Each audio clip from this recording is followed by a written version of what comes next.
Hey, Hornets, John Schneider here, along with starting quarterback for our football team, Trey Smith. Trey, Yes, welcome sir. on. What up, what up? We got some questions here for Trey, and we're going to get into it. Trey, how did yourself and this team feed off each other's physicality to get such a caliber win over a quality Lanier opponent? And how's that quality, just that physical brand of football you all played, how's that grown throughout the year? I think it starts in practice. You know, in practice we have very physical practices, very competitive practices. We have what we call best on best periods, where we do our first team versus first team, and we just go at it. You know what I'm saying? They'll send their best blitzes, and we'll give them our best plays, and we just attack it. And that's the brand of football. You know, our coaches try to make us play as just physical football. If anything, you be physical. If you do it wrong, they say do it fast and do it physical. For sure. All right, now you mentioned about the coaches, right? You had recently Coach Pruitt been here, very successful coach here for Roswell. Now we have Coach Thompson coming in, brand new system, brand new scheme. What's that transition been like for you over this past year since you've been under Coach Pruitt for the past 3 years? Yeah, I think at first it was kind of tough, because doing the same thing for 3 years, it's like the same footwork, the same concepts, the same terminology. For 3 years you kind of just get used to it, like it's just second nature. But when something new comes in, it's always tough doing it. So it took a little while to get comfortable with like the new concepts and the footwork. But we've definitely gotten better. We've worked at it a ton in the off season and even during season. And doing all the extra stuff just kind of helps us get acclimated to it. I think going back to last year with him coming in, I think he set a state record for most amount of points per game coming off from Lee County, and y'all have certainly continued that here, beating Lanier 57-0, putting up another 50 points on Chattahoochee and 60 against Johns Creek. Now, going into our next question here, what could you take from this past game against Lanier to improve upon with these final 2 games coming up here against Gainesville and Milton, specifically going up next up with this Gainesville game? I think we just take that, we are who we are. Lanier was a good football team, and that kind of going into it, we knew they played Gainesville good, they played Milton good, so they're not a bad football team. So going into it and after having that result of 57-0 shows us all right, like we can compete, like we can ball, like when we play complete games, like it's hard for teams to stop us. So going into these next 2 games is not thinking in our head that we're the underdogs or anything. It's thinking that we can compete with the best of the best, because we are the best of the best. I think could you point to any certain time in that game where you could then look to improve upon against Gainesville, that that hey, you're going to have your best game against these next 2 opponents, and then leading into the playoff series you try and make a state title run? What particularly stood out to you about that game against Lanier?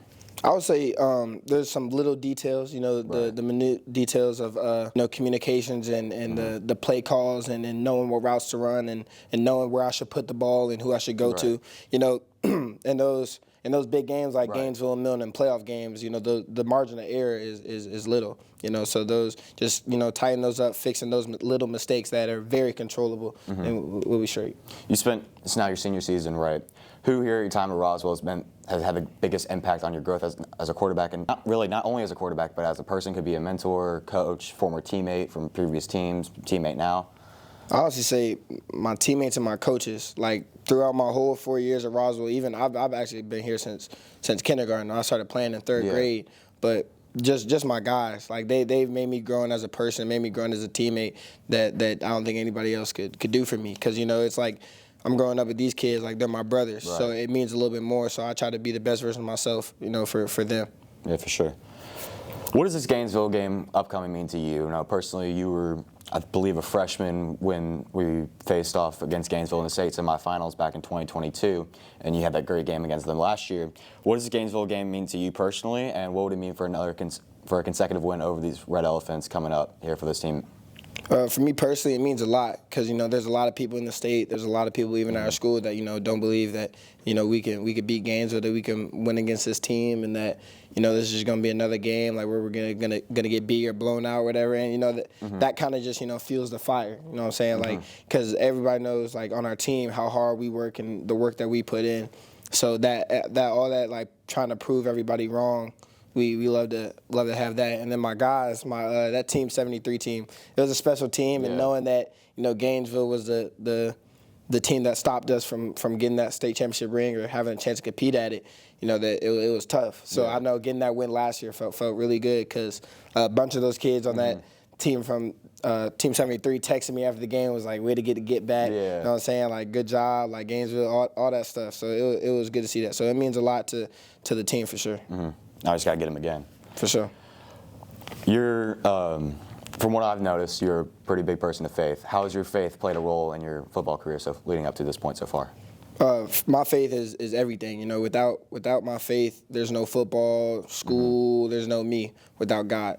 So, I obviously appreciate him for everything he's done for me. And, it plays a big part of my life. I really ain't, get to really get close to God to about my sophomore year. Yeah. I had like a season-ending injury, and then that kind of puts you in a dark place, when you can't do something that you love. And it makes you feel like you're nothing because you have an identity of these other things and you make that your identity. So then once it's gone, it's kind of like who am I? Right. You know what I'm saying? So that kind of drew me closer to God and allowed me to really figure out like football is not my identity, baseball is not my identity, Trey Smith's not my identity. Being a believer of God and spreading His faith, that's my identity right there. So that has helped me just trust the process and trust in God and know that. In every game, like if God wants me to have it, I'm gonna have it. Whether it's offers, whether it's wins, whether it's all this stuff. If that's God's plan for me, I know it's right. I think coming into this, Roswell's been a story program for so long.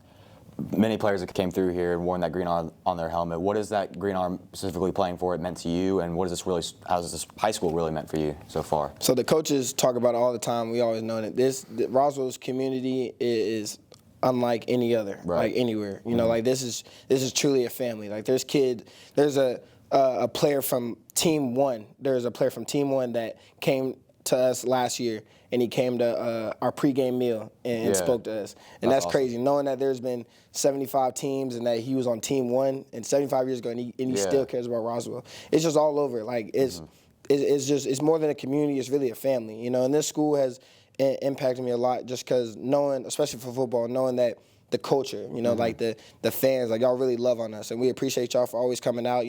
The powder toss is one of my favorite traditions, and seeing it, knowing that I was a little third grader running on the sidelines and running up in the stands watching the 2016 team, and now I'm playing on the same field with those little kids looking up to me is great to see. I think what's kind of ironic there, going to the 2016 team, my first high school game I ever attended was, I believe, one of the 2016 or 2017 teams, and so it's kind of ironic that 2016 team has meant so much, and it continues to show here. For sure.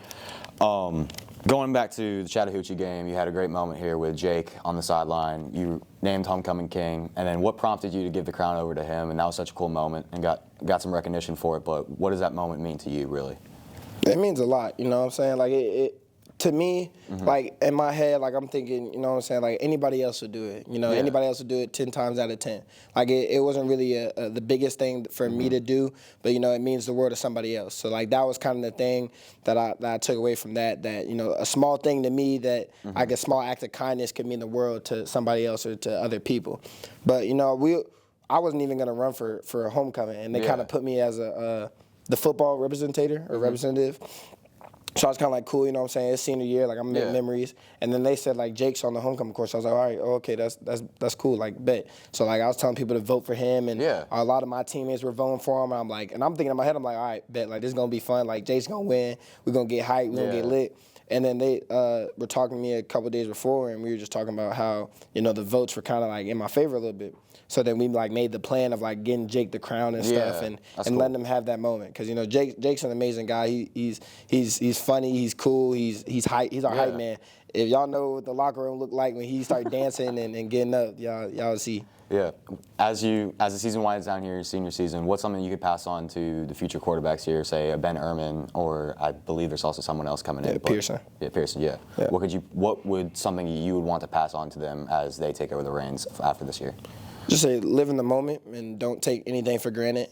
Knowing that life is very, very precious and it can be taken at any moment, whether it's your ability to play football, whether it's your ability to walk again. Like you never know. So taking every day and playing like it's your last time ever stepping on the field. Like that's how you got to approach the game. That's how you got to approach life. Like you got to approach life thinking that you're not going to wake up tomorrow. As we finally, last question for you here, Trey.